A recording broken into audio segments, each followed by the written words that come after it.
Morning students. Worksheet questions continue करते हैं हम कंटिन्यूटी के। आज के क्वेश्चन है f x is equal to 1 plus a x whole to the power 1 by x x less than 0। B के लिए कंडीशन क्या है? When x equal to 0। B कब है? When x equal to 0। X plus c whole to the power 1 by 3 minus 1 and whole divided by x plus 1 whole to the power 1 by 2 minus 1। ये कब है? X greater than 0। may be continuous at x equal to 0। क्या find करना है? a b c की value करनी है, find out करनी है। तो कंटीन्यूअस है जब हमारे पास ये कि x equal to 0 पे, तो वही direct value equal to left hand limit और राइट हैंड लिमिट इंक्रीमेंट करना पड़ेगा जिससे a b c की वैल्यू आ जाए। अब जैसे कि इसको हम लेफ्ट हैंड लिमिट के अकॉर्डिंग देख रहे हैं तो क्या सॉल्व होगा? अब अगर ये वो 0 माइनस h करेंगे और h क्या हो जाएगा? 0 आ जाएगा, तो हम इसको डायरेक्ट x फॉर्म पे ही कर लेते हैं। तो limit x tends to 0 minus, मतलब इसके लिए हम सॉल्व कर रहे हैं, लेफ्ट हैंड लिमिट के लिए सॉल्व कर रहे हैं। अब 0 माइनस के लिए डायरेक्ट हम देख रहे हैं 0 माइनस h कर देंगे तो क्या हो जाएगा? लिमिट x टेंड्स टू 0, ये हो गया 1 plus ah whole to the power 1 by h, जो कि किस में जाएगा? माइनस में जा रहा है। तो माइनस इसको x फॉर्म में ही हम कर देते हैं डायरेक्ट कि hs तो फॉर्म जहां ट्रिग्नोमेट्री फॉर्म जहां जरूरत पड़ रही है हम उसमें कर देंगे। ये तो डायरेक्ट हमारा सॉल्व हो रहा है। तो x टेंड्स टू 0 के लिए क्या करेंगे? अब देख रहे हैं तो यहां पे 0 पुट करते हैं तो क्या आ जाएगा? 0, ये हो गया 1 टू द पावर क्या बन गया? इंफिनिटी। ये जरा 1 टू द पावर इंफिनिटी। तो कैसे सॉल्व करेंगे? इसका मतलब इसको फर्दर सिंपलीफाई करना है। अब सिंपलीफाई कैसे करें? तो हमें एक फॉर्मूला पता है कि लिमिट में x tends to 0 1 plus x whole to the power 1 by x equal to क्या है? e है। तो यहां पर देख रहे हैं कि हमने पहले भी इसका क्वेश्चन किया था 1 प्लस ax, तो x तो हमारे पास हो गया ax, लेकिन 1 बाय x है तो यहां क्या करना पड़ेगा? a से मल्टीप्लाई और डिवाइड कर लेंगे। तो लिमिट x टेंड्स टू 0, ये हो गया हमारे पास 1 प्लस ax, a से मल्टीप्लाई और डिवाइड किया, तो डिवाइड वाला तो हमने इस टाइप से लिख दिया ax और मल्टीप्लाई वाले को इस टाइप से होल पावर में लिख दिया। तो ये फॉर्मूला बन गया हमारे पास 1 plus x whole to the power 1 by x equal to क्या है? e है। तो ये तो हो गया हमारे पास e और क्या आगे पावर a आ गया, e to the power a। तो लेफ्ट हैंड लिमिट के अकॉर्डिंग तो क्या आ गया? e to the power a। Direct value पे क्या दे रखा है? b दे रखा है। अब निकाल लेते हैं राइट हैंड लिमिट। तो राइट हैंड लिमिट जो हम सॉल्व कर रहे हैं इसके लिए वही limit x tends to 0 positive fx, वही 0 प्लस h करेंगे तो वो h पे चेंज हो जाएगा। तो डायरेक्ट हम कर सकते हैं, क्या आएगा? Limit x tends to 0 x plus c whole to the power 1 by 3 minus 1 upon x plus 1 whole to the power 1 by 2 minus 1। तो अगर यहाँ x की वैल्यू हम 0 पुट कर रहे हैं तो क्या बन जाएगा? ये तो बन जाएगा c की पावर 1 बाय 3 अगर 0 पुट कर रहे हैं तो, और ये क्या रह गया? माइनस 1 होल डिवाइडेड बाय, यहां क्या हो जाएगा? 0 1 की पावर हाफ, तो 1 की पावर कितनी भी हो क्या आ जाएगा? 1 आ गया माइनस 1। तो क्या बन रहा है? c to the power 1 by 3 minus 1 upon 0। ये तो एग्जिस्ट नहीं कर रहा। तो क्वेश्चन में क्या दे रखा है कि कंटीन्यूअस है एट x इक्वल टू 0 पे। तो इसको सॉल्व करने के लिए हमें क्या बनना चाहिए? 0 बाय 0 फॉर्म बननी चाहिए। क्या फॉर्म बननी चाहिए? 0 बाय 0 फॉर्म होनी चाहिए, तब जाके हम सॉल्व कर पाएंगे, इसको फर्दर सिंपलीफाई कर पाएंगे और वैल्यू राइट हैंड लिमिट पे वैल्यू निकाल पाएंगे। तो क्या कंटीन्यूअस है उसके अकॉर्डिंग क्या दिखा है? डिनोमिनेटर फॉर्म में तो 0 है, न्यूमरेटर में नहीं। तो न्यूमरेटर में अगर इसको 0 मान लें, इस वाली टर्म की वैल्यू 0 हो गई तो क्या हो गया? c की power 1 by 3 minus 1 equal to 0 है।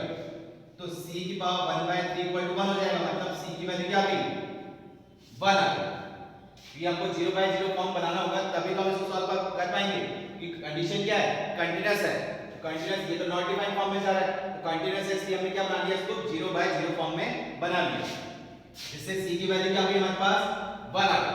तो c की वैल्यू जो हम यहाँ 1 पुट कर रहे हैं तो क्या बन रहा है? Limit x tends to 0 x plus 1 whole to the power 1 by 3 minus 1 upon x plus 1 whole to the power half minus 1। ये टर्म बन गई।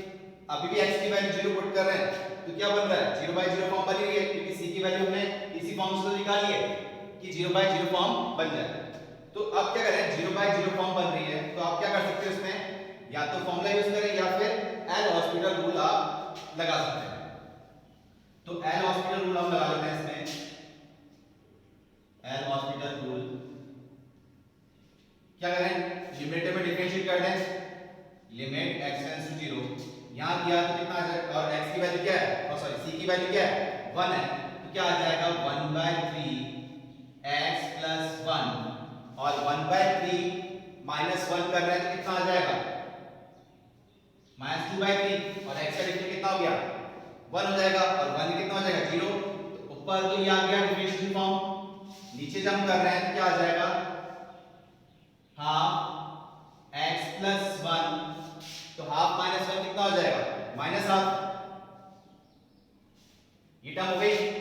अब x की वैल्यू 0 पुट कर देते हैं हम, तो x की वैल्यू 0 हो गई, 1 टू द पावर कितनी भी हो कंडीशन ये 1 ही हो जाएगा, और यहां पर क्या आ रहा है हाफ, ये तो क्या हो जाएगा 1 की पावर -हाफ, तो क्या बच रहा है 1/3 होल डिवाइड बाय 1/2, इसको सिंपलीफाई कर रहे हैं तो क्या आ गया 2/3। तो राइट हैंड लिमिट हमारी कितनी आई 2/3, लेफ्ट हैंड हमारे पास कितनी आई थी e to the power a, और c की वैल्यू और डायरेक्ट b, इसमें x को 0 पे कितना था b था, मतलब कि हम क्या कर रहे हैं कि डायरेक्ट वैल्यू मतलब कि b is equal to left hand limit मतलब कि e to the power a equal to right hand limit जो कितनी आई है 2/3। हमें करना क्या है इसके अंदर a b c की वैल्यू निकालनी है, तो c की तो हम ऑलरेडी निकाल चुके थे, कितनी आई थी वैल्यू 0/0 फॉर्म बनाने से कितनी आई थी, c की वैल्यू तो कितनी आ गई 1 आ गई। अब ये तीनों इक्वल है तो b इक्वल टू 2/3, b की वैल्यू कितनी आ गई, b की वैल्यू आ गई हमारे पास 2/3। अब बात आ रही है इसकी e to the power a, मतलब a की वैल्यू निकालनी है। अब ये एक्सपोनेंशियल फॉर्म में है तो क्या करें इसके लिए हम सॉल्व कर लेते हैं, इस टर्म के लिए log ले लेते हैं टू द बेस e, तो क्या हो जाएगा a log e equal to log 2/3, both side क्या कर लिया log ले लिया, log e कितना होता है 1 होता है, इसका बेस भी हम क्या मान लें e मान लेते हैं, ठीक है।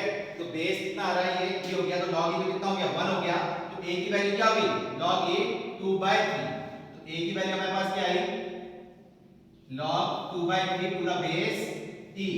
इस टाइप से a b c की वैल्यू हमने कैलकुलेट की। तो इसमें जो टिपिकल फॉर्म थी वो था c निकालना, कि हम c निकालेंगे तभी जाके ये टर्म निकाल पा रहे हैं। तो क्वेश्चन में कंटीन्यूअस हमको दे रखा है तो हमने उसको क्या कर लिया 0/0 फॉर्म कंसीडर कर लिया, कि ऑलरेडी क्वेश्चन क्या रखा है कंटीन्यूअस दे रखा है।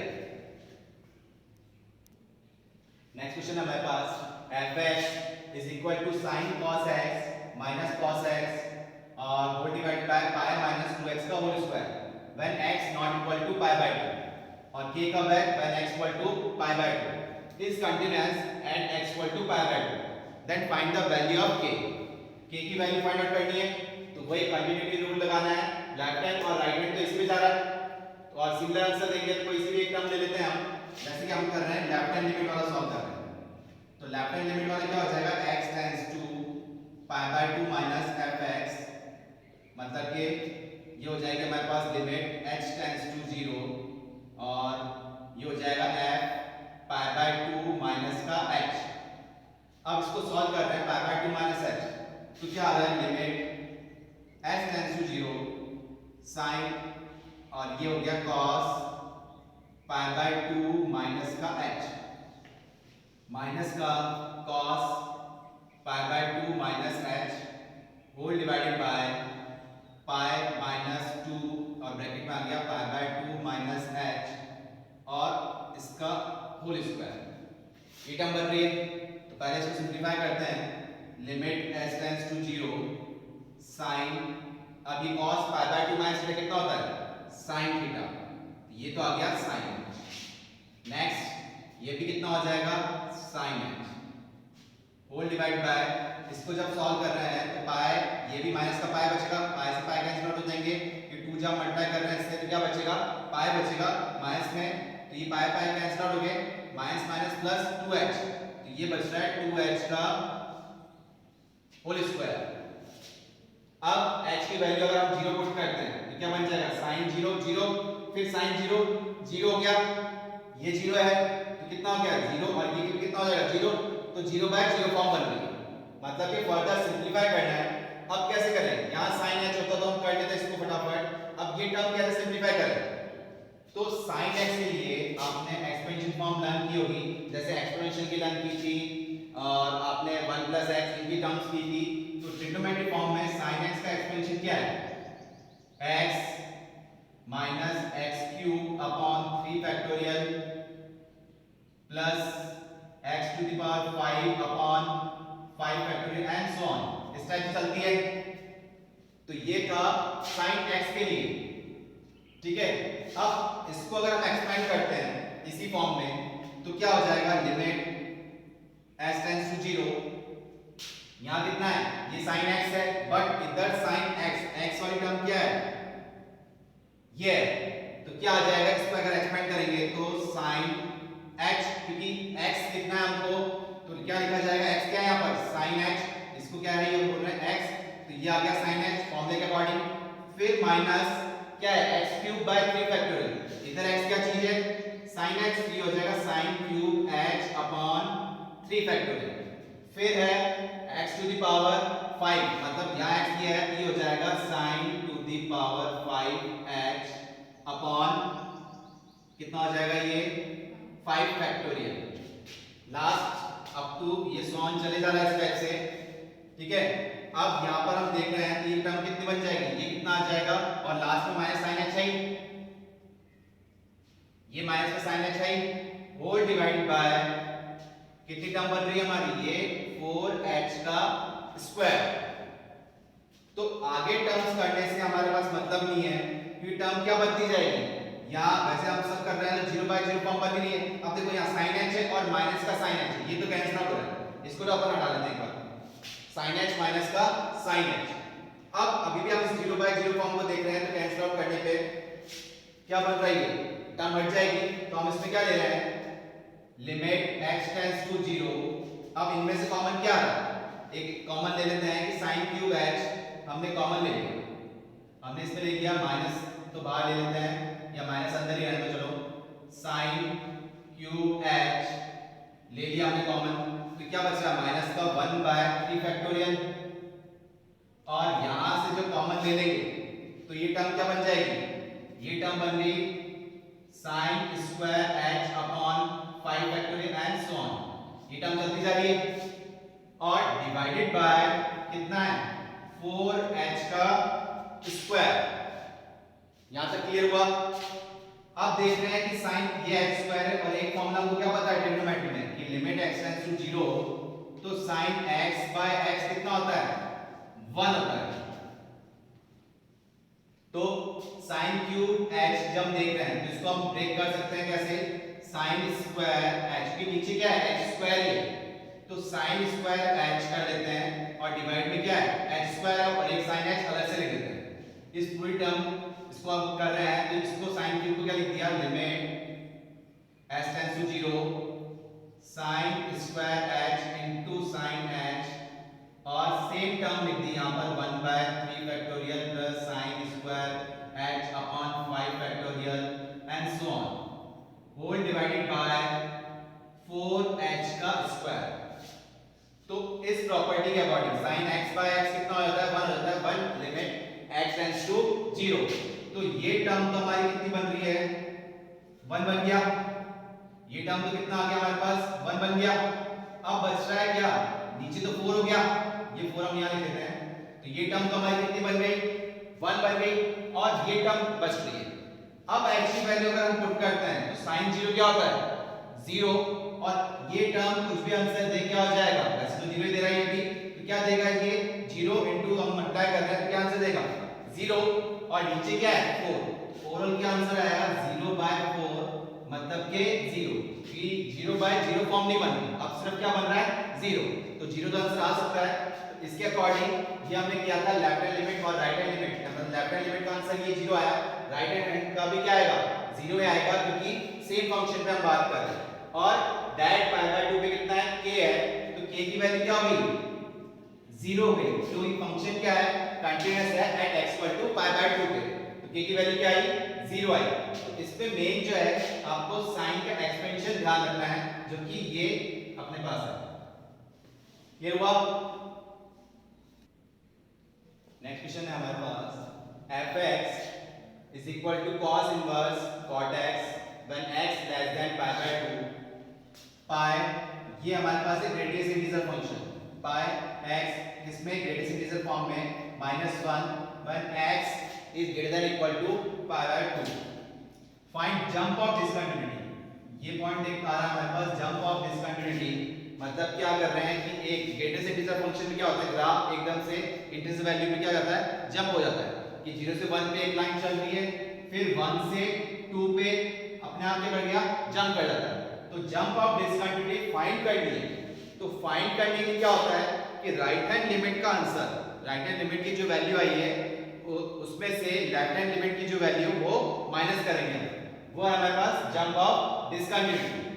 वेयर ये तो आपको पता ही दिया क्या है, ये ग्रेटेस्ट इंटीजर फंक्शन को डिनोट कर रहा है। तो जंप ऑफ डिसकंटिन्यूटी हमको फाइंड करनी, कितना आएगा, तो कैसे करेंगे, सबसे पहले तो वही लेफ्ट हैंड लिमिट और राइट हैंड लिमिट निकाल लेते हैं। तो इसमें लेफ्ट हैंड लिमिट हमारे पास क्या आ रही है, लिमिट लेफ्ट हैंड लिमिट मतलब कि limit x tends to pi by 2 minus fx। तो ये क्या कर रहे हैं, limit x tends to 0 f pi by 2 minus h। तो f pi by 2 minus h कर रहे हैं, तो क्या हो गया, जहां जहां x है क्या हो जाएगा, पाई बाय 2 माइनस h। तो limit x tends to 0 cos inverse cot, ये हो गया cot पाई बाय 2 माइनस का h। अब cot pi by 2 minus theta कितना होता है, cot pi by 2 minus theta होता है tan थीटा। तो ये हो गया cos इनवर्स, ये हो गया हमारे पास tan h, ये फॉर्म आ गई। अब अगर h की वैल्यू हम पुट कर रहे हैं, h की वैल्यू हमने पुट करी तो क्या हो गया, cos इनवर्स 0, ये हो गया हमारे पास लिमिट s टेंड्स टू 0 और ये आ गया हमारे पास cos इनवर्स 0। तो इसकी वैल्यू क्या आ जाएगी, cos इनवर्स 0। cos की वैल्यू 0 कब आती है, अभी आपने इनवर्स वाले नहीं किए हैं तो ध्यान रखिए, जैसे कि cos इनवर्स 0 इस टाइप से कर लीजिए, थीटा मान लीजिए, तो इस इनवर्स फॉर्म को इधर ले आते हैं तो क्या हो जाएगा, cos थीटा इक्वल टू 0। तो थीटा कितना था कि आंसर कितना आ गया, 0 आ गया, कि थीटा हमने पुट किया cos में तो आंसर क्या आ गया, 0। तो वो किस पे आ रहा है, पाई बाय 2 पे, मतलब कि cos पाई बाय 2 कितना होता है, 0 होता है। बाकी इनवर्स फॉर्म हम इनवर्स ट्रिग्नोमेट्रिक फंक्शन में हम देखेंगे कैसे प्रिंसिपल ब्रांच और कैसे वैल्यूज कैलकुलेट की जाती है। तो cos इनवर्स 0 का आंसर ये कितना आ गया, पाई बाय 2।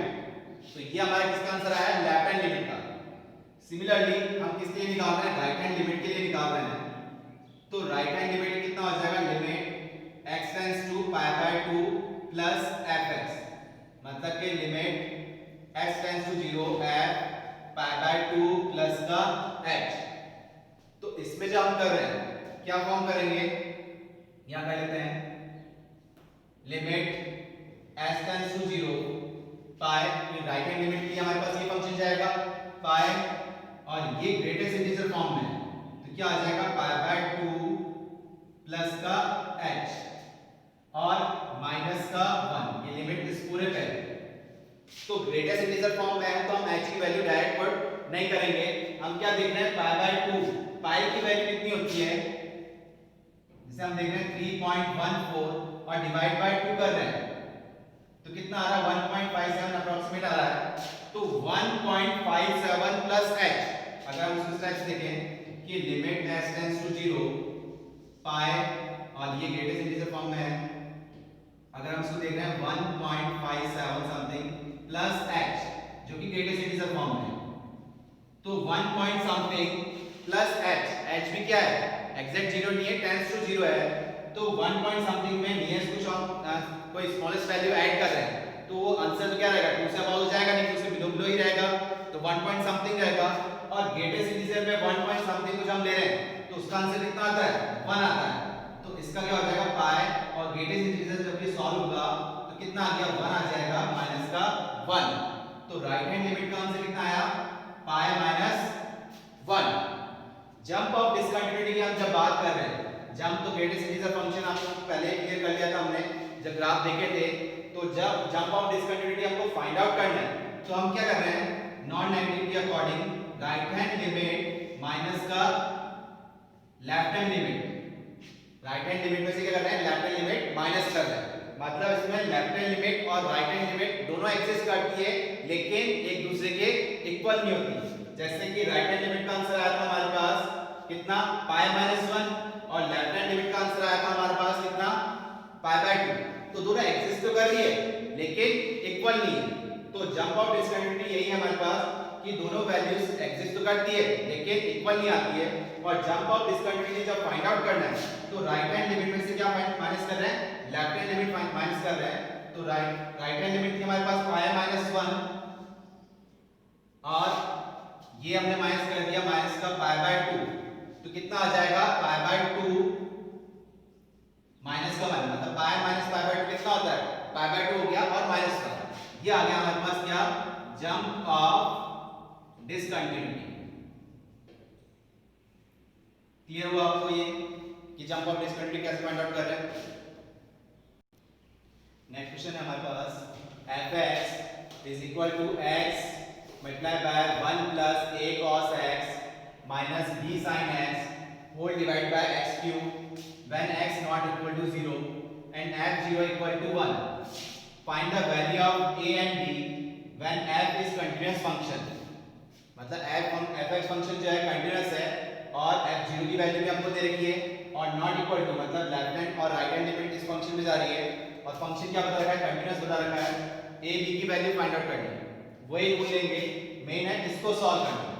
तो अभी जब हम देख रहे हैं कि x की वैल्यू जैसे कि लिमिट x टेंड्स टू, इस फंक्शन को हमको सॉल्व करना है और बता ही रखा है कि 0 पे कंटीन्यूअस है और f0 पे 1 भी दे रखी है, a b की वैल्यू कैसे निकालेंगे। तो हम direct limit x tends to 0 negative या लेफ्ट हैंड लिमिट जो कि राइट हैंड लिमिट की इक्विवेलेंट होगी और डायरेक्ट फंक्शन के भी इक्विवेलेंट है जो कितना दे रखा है हमें, f0 पे कितना दे रखा है, 1। तो ये सब इसी पे अप्लाई हो रहे हैं। कैसे देखना है, हम लिमिट x टेंड्स टू 0 पे चेक कर लेते हैं fx फंक्शन। अब इसमें अगर मैं x की वैल्यू 0 पुट कर रहा हूं तो 0 ही होते ही ये पूरा 0 हो गया, sin 0 0 होता है तो न्यूमरेटर में तो क्या बन गया 0 और डिनोमिनेटर में भी क्या बन गया 0। तो ये 0 बाय 0 फॉर्म बन रही है, इसका मतलब इंडिपेंडेंट फॉर्म में फर्दर सिंपलीफाई करना है।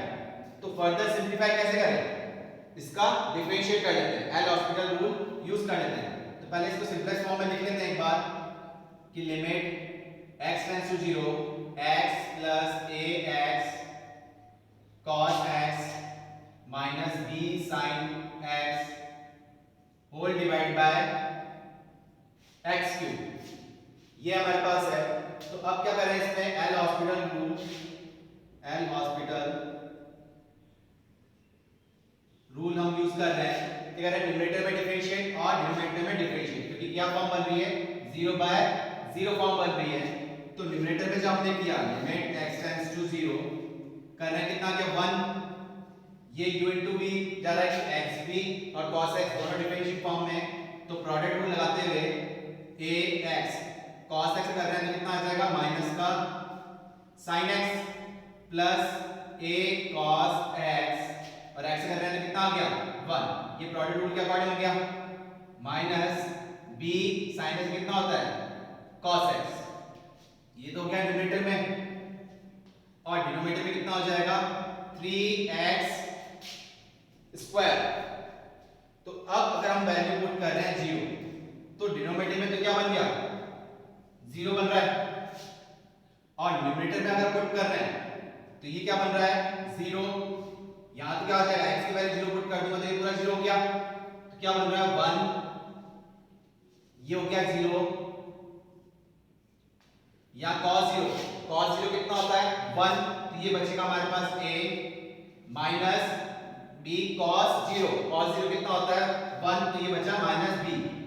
तो टर्म क्या बच रही है यहाँ पर a माइनस b अपॉन 0, तो नॉट डिफाइंड फॉर्म में जा रहा है। लेकिन अगर क्वेश्चन को देखें तो क्या बोल रहा है, क्वेश्चन क्या है, फंक्शन क्या है कंटीन्यूअस है। तो कंटीन्यूअस है तो ये फॉर्म सॉल्व होगी। तो फर्दर सिंपलीफाई करने के लिए क्या होगा कि ये 0 फॉर्म है तो ये भी क्या होगी 0 फॉर्म होनी चाहिए, तभी हम इसको सॉल्व कर पाएंगे। और ये 1 लिखना भूल गए, ये क्या आएगा 1 भी है। तो न्यूमरेटर में भी क्या होना चाहिए 0 होना चाहिए, जैसे कि हमने इससे पहले क्वेश्चन किया था जहां पर 0 बाय 0 करके c की वैल्यू फाइंड आउट की थी। सिमिलरली कि इसको कंटीन्यूअस बनाने के लिए क्या होना चाहिए कि ये 0/0 फॉर्म बननी चाहिए। तो क्या करें कि a minus b equal to क्या होना चाहिए, -1 के इक्वलेंट होना चाहिए। तो a माइनस b की वैल्यू -1 की इक्वलेंट होगी, तो ये -1 प्लस 1 क्या हो जाएगी, 0 हो जाएंगे, जिससे 0/0 फॉर्म बन जाएगी। कंटीन्यूअस बनाने के लिए हमने ये 0/0 फॉर्म कर ली। तो अभी भी a minus b equal to -1 करने से हमारी a और b की वैल्यू नहीं निकली। एक रिलेशन जरूर आ गया, लेकिन a और b की वैल्यू जो हमको फाइंड आउट करनी थी वो नहीं निकली। तो इससे हमने एक रिलेशन तो बना लिया। अगर हमें a और b फॉर्म में रिलेशन में एक इक्वेशन और मिल जाए तो हम a और b की वैल्यू कैलकुलेट कर लेंगे। तो इससे तो हमारा फॉर्म ये आया था। तो वापस अब ये 0/0 अगर देखी जा रही है कि 0/0 फॉर्म हमने बना ली है, तो इसको फर्दर सिंपलीफाई कर लेते हैं। कैसे? एल हॉस्पिटल रूल से। मतलब हम वापस क्या लगा रहे हैं, एल हॉस्पिटल रूल। आप दोबारा लगा सकते हैं एल हॉस्पिटल रूल। अगर 0/0 फॉर्म बन जाती है हमारे पास, तो जब दोबारा हमने लगाया तो इसमें क्या बन जाएगा, लिमिट x टेंड्स टू 0। यहां पर हम देख रहे हैं ये तो क्या हो गया, 1 तो हट गया और माइनस साइन बाहर था। a x ऐसे लिखा, sin x कितना हो जाएगा, cos x। sin x कितना हो जाएगा, cos x। फिर minus of a sin x का ऐसे लिखा, x कितना हो जाएगा, 1। यहां पर एक तो ऐसे आ गया कोफिशिएंट है, और cos x कितना हो जाएगा, माइनस का sin x। तो ये हो जाएगा माइनस का a sin x। और यहां पर हमारे पास b है तो माइनस का b, और cos x कितना हो जाएगा, sin x। तो क्या आ गया, ये प्लस का b sin x। और डिवाइड में हम देख रहे हैं कितना बन जाएगा, ये 6x बन रहा है। अब इसको एक बार सेपरेटली हम लिख लेते हैं। यहां लिख लेते हैं क्या बन रहा है, लिमिट x टेंड्स टू 0। एक बार सेपरेटली इसको लिख लेते हैं, इससे हमारे लिए इजी हो जाएगा। ax और माइनस में है ये भी, माइनस का ax cos x divide by x 6x, ठीक है। और यहां पर minus a sin x, minus का कितना, माइनस का सेम टर्म है तो -2a कर लेते हैं हम इसको, माइनस का 2a sin x upon 6x, और ये प्लस का b sin x upon 6x। ये टर्म आ गई। अब देख रहे हैं इसमें तो यहां से x कैंसिल आउट हो गए, यहां से 3 टाइम्स कैंसिल आउट हो रहा है, और यहां कुछ भी नहीं। अब फॉर्मूले के अकॉर्डिंग देख रहे हैं तो यहां तो cos 0 जो हम पुट कर रहे हैं, limit x tends to 0 cos 0 मतलब x की वैल्यू जब हमने 0 पुट करी तो cos 0 कितना होता है, 1। तो यहां से आ गया माइनस का a। ये लिमिट हटा देते हैं कि जब वैल्यू पुट कर रहे हैं तो यहां पर sin x by x, limit x tends to 0 sin x by x कितना होता है, 1 होता है। और यहां कितना बच रहा है, माइनस का a by 3। और यहां पर भी sin x by x हो गया, तो क्या बच रहा है, b by 6। ये टर्म बच रही है, इसको और सिंपलीफाई कर लें तो कितना हो जाएगा, -3 और ये 4। ये हमारे पास आ गया माइनस का 4a by 3 plus b by 6। ये टर्म आ गई। यहाँ हल्की सी गलती हो गई हमारे, यहाँ देखते हैं यहाँ कितना है, -a by 6 है। तो यहाँ कितना था, 6 कितना भूल गए, तो -a by 6 है। और इसको आप सिंपलीफाई कर रहे हैं तो एलसीएम हमने लिया, कितना आ गया, 6 आ गया। तो ये बन रहा है -a माइनस का 2a प्लस b, जो कि सॉल्व होते कितना बन गया, माइनस का 3a प्लस b by 6। ये टर्म आ गई। तो ये हमने सॉल्व किया कि कौन सी लेफ्ट हैंड लिमिट और राइट हैंड लिमिट का आंसर कितना आएगा, माइनस का 3a bye -3a plus b by 6। और कंटीन्यूअस फंक्शन है और f0 की वैल्यू ऑलरेडी दे रखी है। तो जब हमने किया था प्रॉपर्टी की left hand limit, right hand limit और डायरेक्ट वैल्यू दे रखी है, कितना 1 की इक्विवेलेंट, तो इसको 1 की इक्विवेलेंट सॉल्व कर लेते हैं हम। इस फॉर्म को 1 की इक्विवेलेंट लेते हैं तो माइनस का 3a plus b by 6 equal to 1 हो गया। तो क्या आया हमारा आंसर, माइनस का 3a plus b equal to 6। ये टर्म आ गया। अभी भी a और b की वैल्यू नहीं निकली,